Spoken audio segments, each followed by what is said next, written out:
আর কত দূর হাঁটতে হবে রে দাদু ভাই? পাজে ব্যথায় টন টন করছে। আমিও তো বুঝতে পারছি না ঠাকুমা। জঙ্গলের পথ পেরোলেই শুনেছি পাশের গ্রাম, ওখানে নিশ্চয়ই কোনো না কোনো একটা ব্যবস্থা হয়ে যাবে।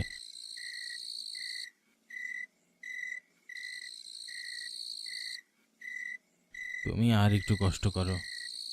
ঠিক আছে, চল দেখি কি হয়। ভগবান নিশ্চয়ই কিছু করবে। আমিও তো সেই আশাতেই বসে আছি। নিজ গ্রাম থেকে অন্য গ্রামে যাওয়াটা খুব একটা সহজ নয়। আমি নিশান। বাবা মা মারা যাওয়ার পর কাকা কাকির কাছে আমি মানুষ হয়েছি। বড় হওয়ার পর বুঝতে পারলাম কাকা কাকিমা দুজনেই শুধুমাত্র সম্পত্তির লোভেই আমাকে এতদিন মানুষ করেছে। আজ সম্পত্তি লিখে দেওয়ার পর আমাকে আর আমার বৃদ্ধা ঠাকুমাকে বাড়ি থেকে বের করে দিয়েছে সেই দুজন লোভী মানুষ।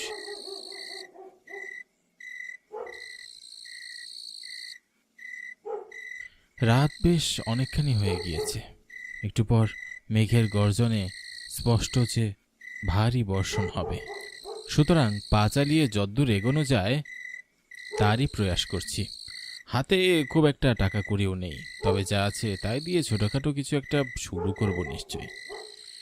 এক বুক আশা নিয়ে নতুন পথে হেঁটে চলেছি।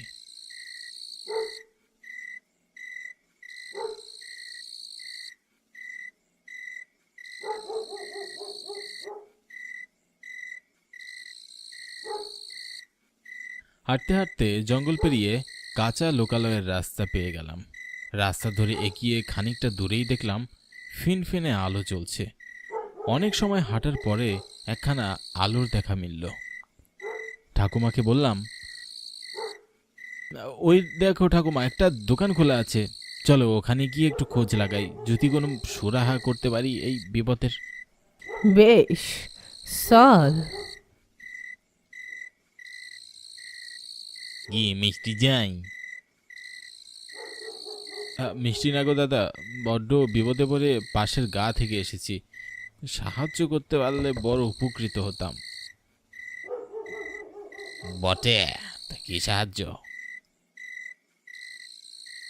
একটা ছোট চায়ের দোকান খুলতে চাই, কোনো ভালো জায়গা হবে এই গায়ে। বাবা, একটা জায়গা জোগাড় করে দাও না আমাদের। যদি কিছু করে না খেতে পারি তবে তো জীবন বাঁচানো দায়। যদি আমার জানা কোনো জায়গা থাকতো বলেই দিতাম। হ্যাঁ দাদা, একটা খোলা জায়গা হলেই হবে, আপনাকে কিছু টাকাও দিব প্রয়োজনে। তাই নাকি? তবে একখানা জায়গার হদিশ আমি দিতে পারি, তবে একটু সমস্যা আছে জায়গাটায়। কি সমস্যা? জায়গাটা একটু বাঁশ ঝাড়ের ভেতরে, মানুষের যাতায়াত খুব কম। তাতে কোনো অসুবিধা নেই, আস্তে আস্তে পরিচিত হলে লোকজন নিশ্চয়ই আসবে। আপনি সেই জায়গাটাই আমাকে দেখান। বেশ, চলুন আপনাদেরকে জায়গাটা দেখিয়ে আসি।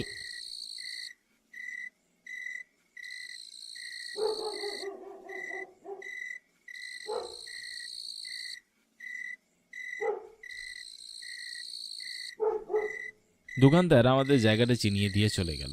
জায়গাটা একটু নির্জন বটে, তবে খারাপ নয়।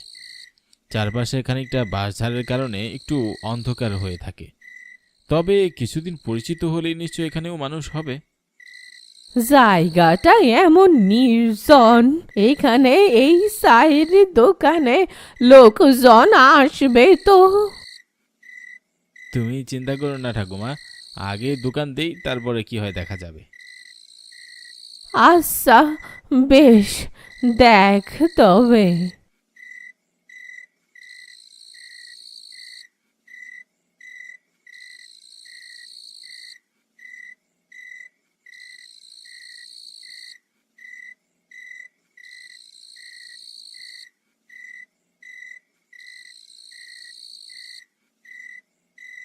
একই দোকান চলছে না, তার ভিতরে কালবৈশাখী ঝড়ে দোকানের অবস্থা যে কি হবে কে জানে।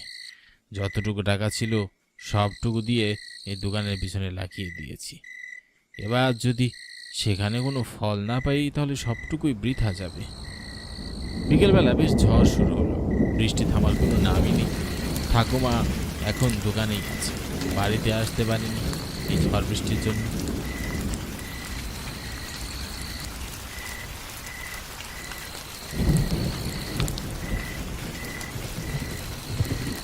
আজ বৃষ্টি থামার নামই নেই। কি যে করি, বাড়ি কিভাবে যাব? আজ বোধহয় দোকানেই রাতটা কাটিয়ে দিতে হবে।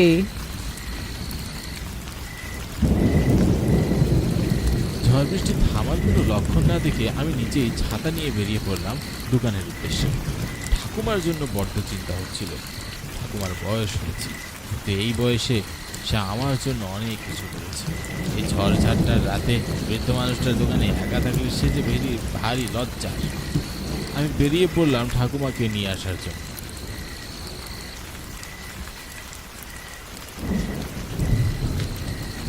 কোনো মতে দোকানে গিয়ে দেখি দোকানের দরজা বন্ধ। মনে মনে খানিকটা ভীত হলাম। বাইরে থেকে ঠাকুমাকে ডাকতে লাগলাম, ঠাকুমা, ও ঠাকুমা, তুমি কি আছো এখানে? ও ঠাকুমা। কে? কি রে দাদু ভাই, তুই এত রাত্রে এখানে এলি কেন? তোমার জন্য ভারী চিন্তা হচ্ছিল, তুমি ঘুমিয়ে পড়েছিলে। তাছাড়া আর কি করব বল, ঝড় বৃষ্টি তো থামতেই চাচ্ছে না। তুই যখন এসব বলেছিস, তুই যখন এসেই পড়েছিস, আমি তোর জন্য বিছানা করে দিচ্ছি দোকানের ভেতরে। তুই এখানে আজকে ঘুমিয়ে পড়, কষ্ট করে আর বাড়ি ফিরে যেতে হবে না। আচ্ছা বেশ। বাঁচাও আমাকে, কে আছো দোকানের ভেতর? বাঁচাও, কে এত রাতে কে এসেছে? বাঁচান আমাকে, না হলে যে আমি মরে যাব। এ কি, কে তুমি? এত রাতে এখানে বৃষ্টিতে ভিজছো কেন?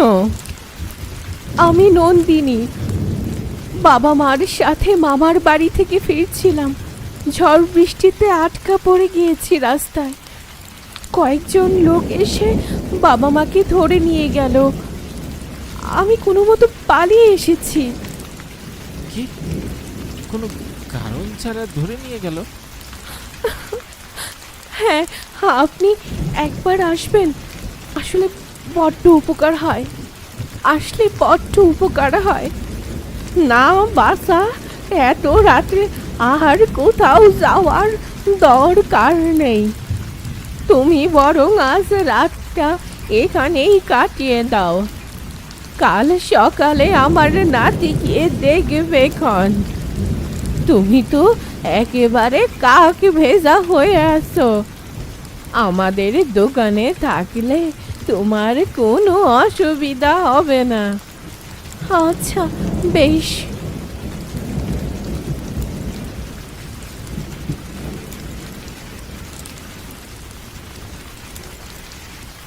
মেয়েটার হাবভাব দেখে কেমন যেন একটা সন্দেহ হচ্ছিল, কিন্তু হতে পারে কোনো বিপদে পড়েই এসেছে, নয়তো এত রাতে ঝড় বৃষ্টিতে ভিজে কেনই আসবে। কাঁচা ঘুম ভেঙে যাওয়ায় ঘুমটা ঠিক মতো না আসছে না। মাথার মধ্যে এক রাশ চিন্তা খেলে বেড়াচ্ছে। মাঝরাতে কোনো বিপদ হবে না? বাইরে ঝড় বৃষ্টি থামার কোনো লক্ষণই দেখা যাচ্ছে। খুব সম্ভবত এই বৃষ্টি সারা রাত থাকবে। হঠাৎ করে কেমন যেন একটা খুটখুটে আওয়াজ পেলাম। আমি টের পেলাম পাশে থাকা সেই নন্দিনী মেয়েটা উঠে বসেছে। আমি ঘুমের ভান করে বলি, আজ ঠাকুমা নাতি দুজনেই আমার পেটে যাবে। আমার থাকার জায়গায় এসে তোরা চায়ের দোকান বানিয়েছিস।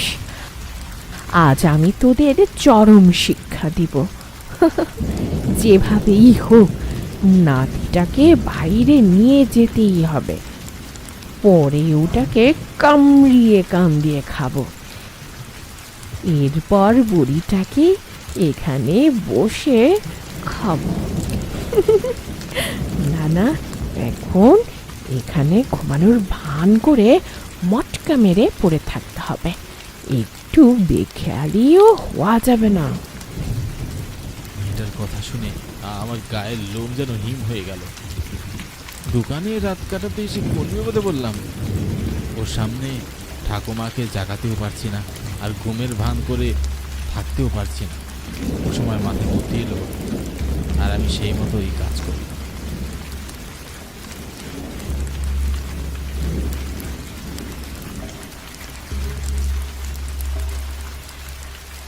ঠাকুমা, ও ঠাকুমা, ঠাকুমা গো। কিরে, তোর আবার কি হলো? জলের ঘটিতে জল শেষ হয়ে গেছে, এবার কি হবে? ও মা, আমি তো জল এনে রেখেছিলাম, শেষ হয়ে গেল। আমি না হয় বাইরে থেকে কিছু জল নিয়ে আসি। তা বেশ, আমিও আপনাদের সাথেই যাচ্ছি। আরে না না, আপনি যাবেন কেন? আমি এক্ষুনি যাচ্ছি, জল নিয়ে আসছি। আচ্ছা দাঁড়া, আমি তোকে পানির কলসিটা দিচ্ছি, সেটা ভেতরের ঘরে আছে।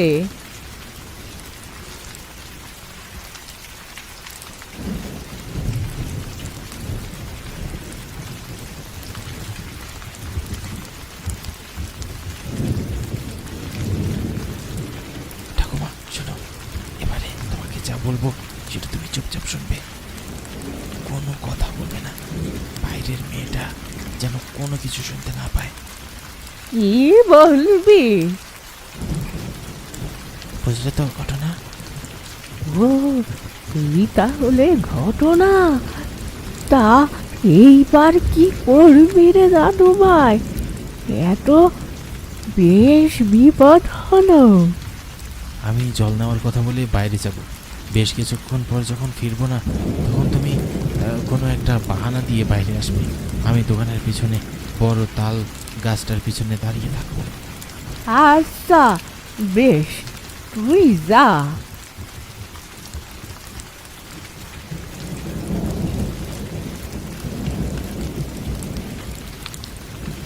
ছেলেটা যে কখন গেল, এখনো আসার নাম নেই।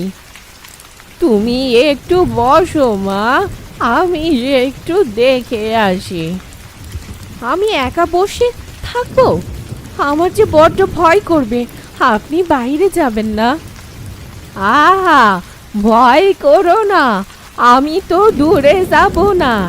এই দোকানের পাশেই কলপার, আমার নাতি সেখানেই গেছে জল আনতে। দেখি আবার পা পিছলে পড়ে গেল কিনা। এই এক্ষুনি যাব আর এক্ষুনি আসবো, তুমি আরাম করো। আপনি একা যাবেন কেন? আমি বরং আপনার সাথেই যাই।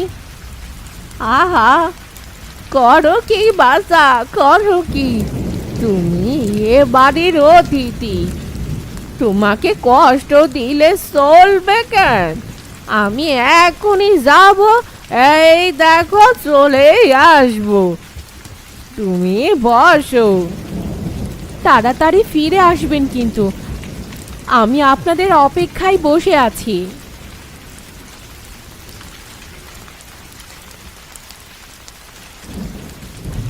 ওকে বসে রেখে এসেছি, তাড়াতাড়ি পালা। শিগগিরই চলো ঠাকুমা, আজ আর বাড়ি ফিরতে না বলে নির্ঘাত মৃত্যু আছে কপালে।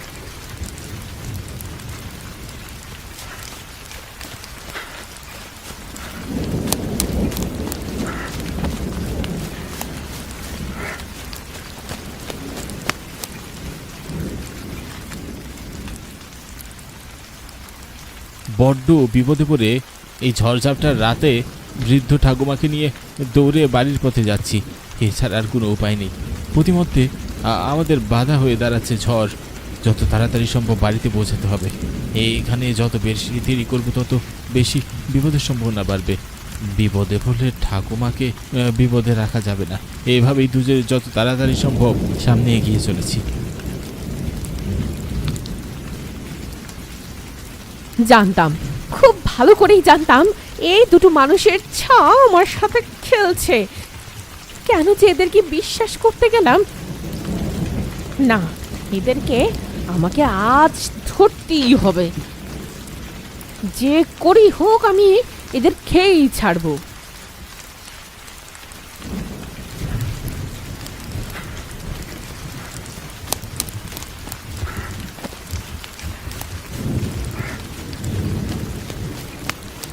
শীঘ্রই পাওয়া গেল ঠাকুমা, বাড়ি প্রায় চলে এসেছি। আর কিছুক্ষণ দৌড়ালেই বাড়িতে চলে যেতে পারবো। আমি যে আর দৌড়াতে পারছি না রে। ও কথা বলো না, ও এই ডাইনি একবার খোঁজ পেলে এখানে চলে আসবে। পালিয়ে যাবি কই তোরা? আমার হাত থেকে বেঁচে পালিয়ে যাবি? আজ তোদের রক্ত খাবো। কোথায় পালাবি তোরা? ওই দেখো ঠাকুমা, চলে এসেছে ওই ডাইনি। শিগগিরই দৌড়াও। এখন এক মুহূর্তে থেমে যাওয়া মানেই বিপদ, ভুলেও থেমেছেও না। হঠাৎ করে ডাইনিটা আমাদের পিছনে চলে এসেছে। কোনো মতে বাড়ি ফিরতে হবে। ডাইনির হাতে আজ যেই পড়বে তাকেই সে খুন করবে।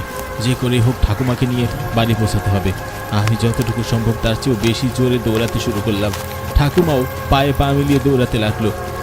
পিছনে তাকিয়ে দেখলাম শয়তান সেই ডাইনি আস্তে আস্তে নিজের রূপ পাল্টাচ্ছে।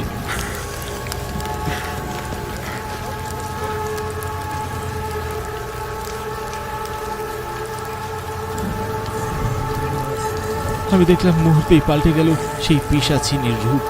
কুৎসিত ভয়ানক হয়ে গেল সে। আর কিছুক্ষণ গেলেই বাড়ি। দৌড়াতে দৌড়াতে হাঁপিয়ে উঠেছি, পার যেন আর চলছেই না। ডাইনি আমাদের প্রায় ধরে ফেলেছে।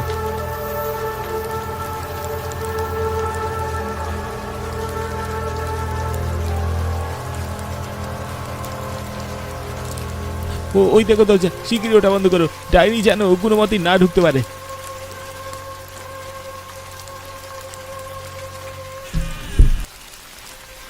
একটু সময়ের ব্যবধানেই আমরা নিজেদের বাড়িতে ঢুকে দরজা বন্ধ করে দেই। ডাইনি আর আমাদের বাড়ির ভিতরে ঢুকতে পারে না। এই যাত্রায় কোনো মতে বেঁচে ফিরলাম। এর পরদিন সকালে খোঁজ নিয়ে জানা যায় ওখানেই এক মেয়ের দোকান ছিল। কিছু মানুষজন তার সাথে শত্রুতা করে তাকে জঙ্গলে নিয়ে গিয়ে মেরে ফেলেছিল। আর তারপর থেকেই সে ওখানে আসা সব মানুষকে মারার চেষ্টা করে। আর এই ভয়ে লোকজন ওখানে যায় না। এরপর আমরা দোকান উঠিয়ে অন্যত্র চলে যাই।